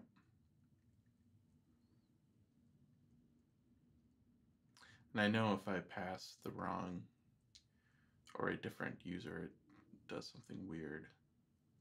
If I switch this to something else, I can actually see an error happening.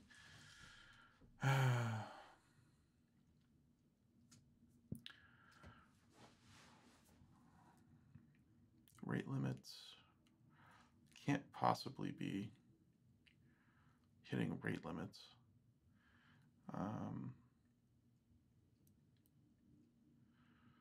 Mimic the respective new Twitch API endpoint responses. That is a call to a webhook returns and its payload the same.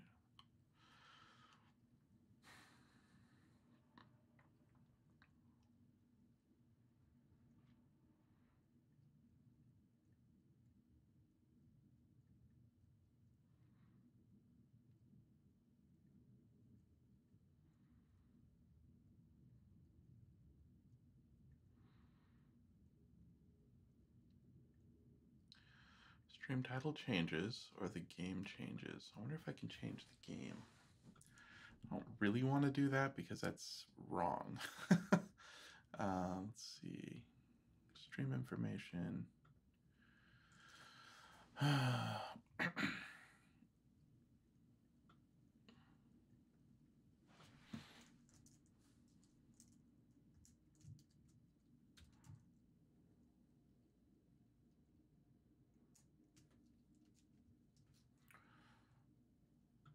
Maybe I need to do a significant change. No. Let me try to replicate this exact URL and see what happens. Subscription. Wait, where did I? I'll go from here.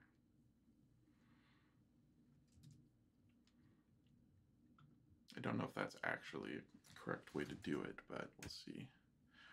So 3G22 QQW. Now it's doing additional information because I'm logged in. That shouldn't matter though. Get controller. Twitch verify. All right, so hub challenge 3G22 QWW. It's playing by all the rules as far as I can tell.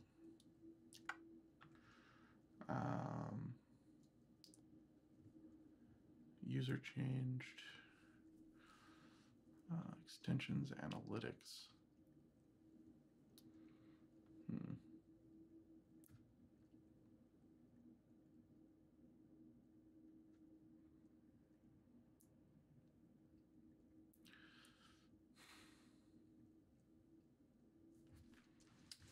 What the content type is of that URL.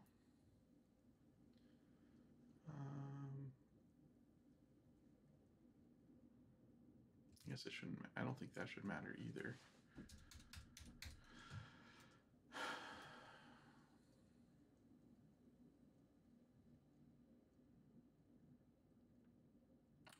I'm going to try doing a post request to that URL. Maybe I can't do post requests and those are getting consumed somewhere. So we'll do this same post to my that's still not, well, that doesn't matter. So we want to use the ngrok URL. Where is that? So we're going to post to here.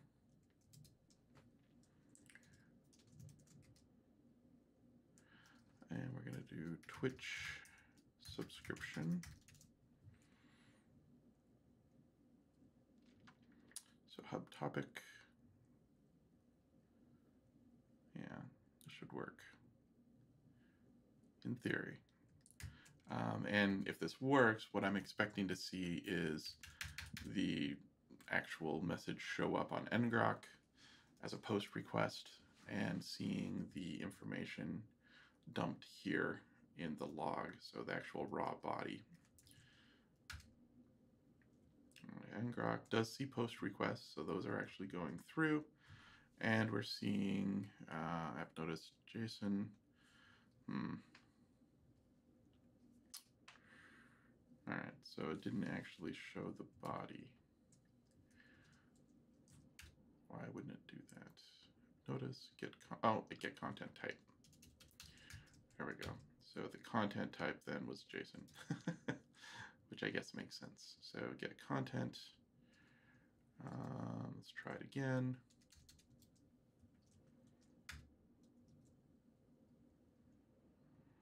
All right, so here we get the content.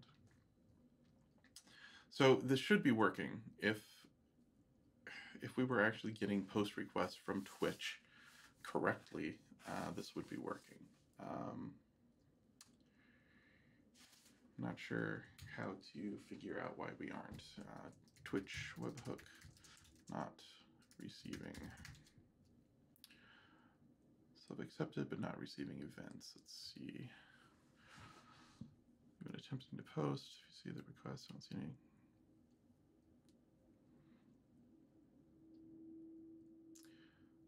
Is default for PHP.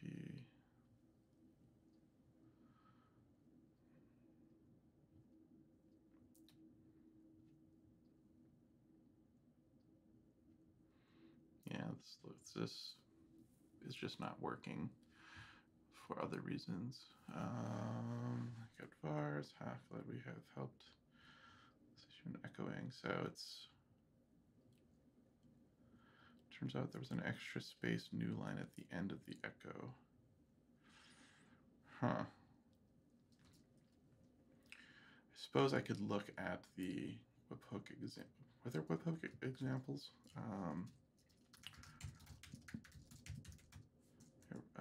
Example.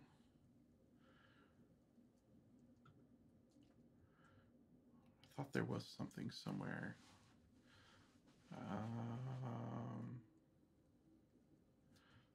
not. How does it get stream data using...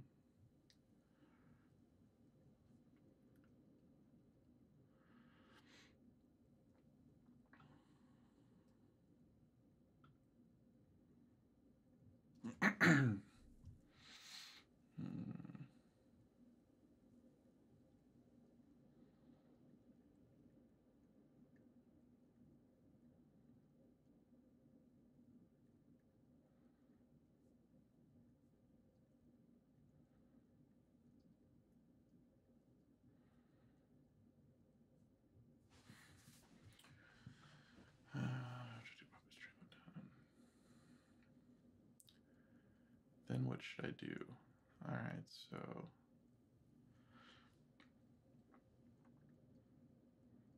make a subscription request, which sends to your endpoint.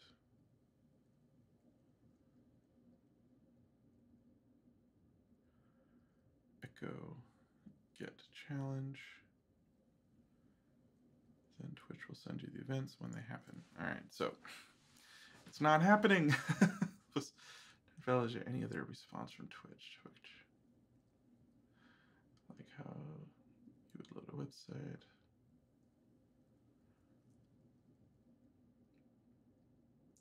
Two to 3 minutes. Then finally got data about stream up event. It's a little bit delayed. It's about 3 minutes stream, down is near 6. A Twitch webhook payload of data matches the same data that should be in Helix.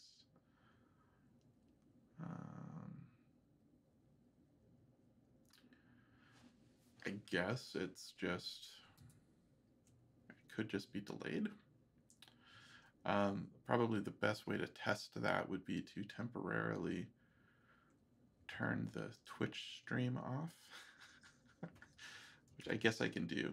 I'm almost done with the session anyway, so I don't feel too bad about this. So I can temporarily turn Twitch off. And let's see if that gives me a message from ngrok. So the first 2 posts were legit me. So if we end up getting anything else here, it's going to be an actual stream event from Twitch. I'm going to pass Twitch on again. And let's just see if we get anything. I'm not feeling very hopeful on this though, which is kind of unfortunate.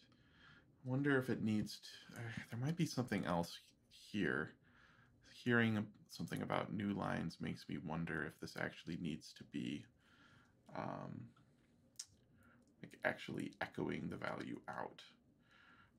Type text, hi, hello. Webhooks, TwitchCon Developer Day. Let's see here.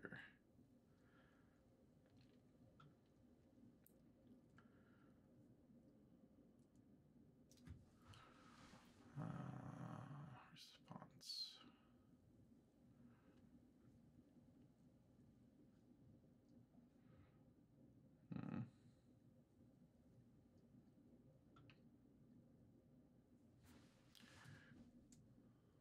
Still nothing, so I'm guessing that's probably not the case. Let's see what this package looks like. Let's check GitHub.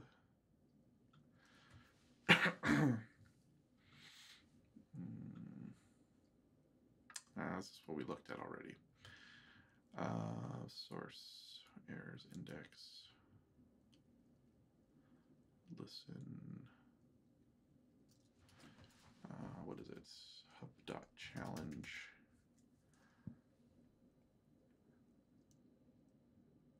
So it does say 200 text plain. Which value are we get? Oh!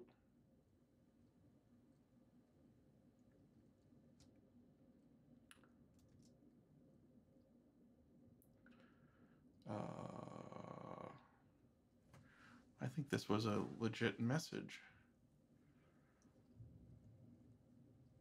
building on the Twitch API. It's just really slow. Wow. I mean, I'm glad it's working. It's just not nearly as fast as I thought it would be. Wow. I mean, if this is the amount of delay that we get from it, then I don't think this is actually going to be a workable solution for us. Let's try data information.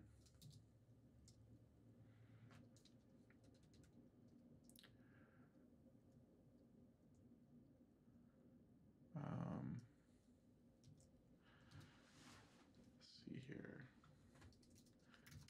Webhook stream, Twitch webhook streams, stream changed, frequency. Which is better for real time? Those Twitch questions.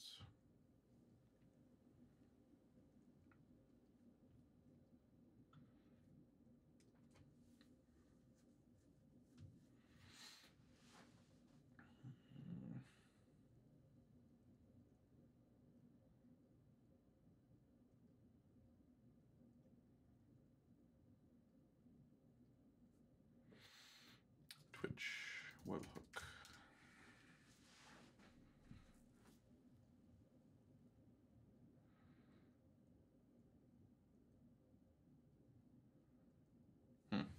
Wow, that's not a lot of information. And there's no answers. You can look into Twitch webhooks.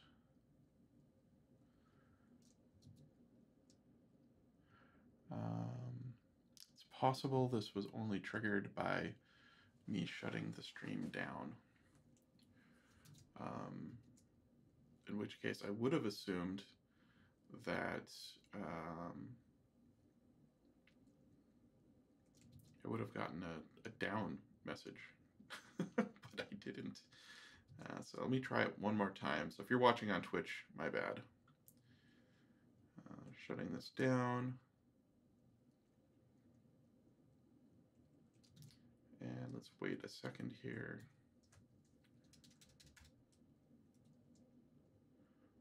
And so still just 3 messages. And then let's fire it back up again.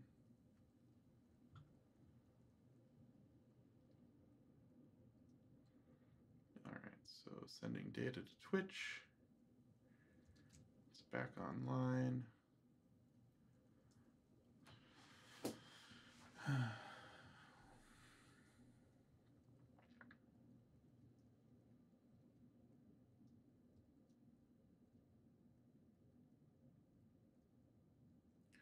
I did see a message that said it's delayed by 2 to 3 minutes. I guess that's probably okay if you only get message updates when the stream updates its live or offline status. Here we go. All right, so we see community IDs, game ID,